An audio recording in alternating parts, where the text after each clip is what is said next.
গণতন্ত্র এবং অবাধ সুষ্ঠু নির্বাচনের বিষয়ে আজকে চূড়ান্ত কোনো ডেডলাইন জনগণ কেন এখনো পাচ্ছে না?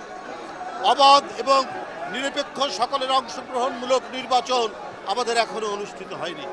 এটা নিয়ে এক ধরনের গড়িমসি চলছে, এটা নিয়ে এক ধরনের অনিশ্চয়তা আছে, এটা নিয়ে এক ধরনের ধোঁয়াশা আছে।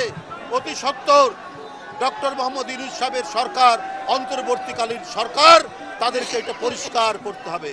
যে গণতন্ত্রের জন্য এত লড়াই, যে গণতন্ত্রের জন্য আজকে আমাদের মাঝে ইলিয়াস আলী নেই, আমাদের মাঝে চৌধুরী আলম নেই, যে গণতন্ত্রের জন্য আজকে মুগ্ধ নেই, যে গণতন্ত্রের জন্য আবু সাইদ নেই, যে গণতন্ত্রের জন্য আহনাব নেই, সেই গণতন্ত্র এবং অবাধ সুষ্ঠু নির্বাচনের বিষয়ে আজকে চূড়ান্ত কোনো ডেডলাইন জনগণ কেন এখনো পাচ্ছে না?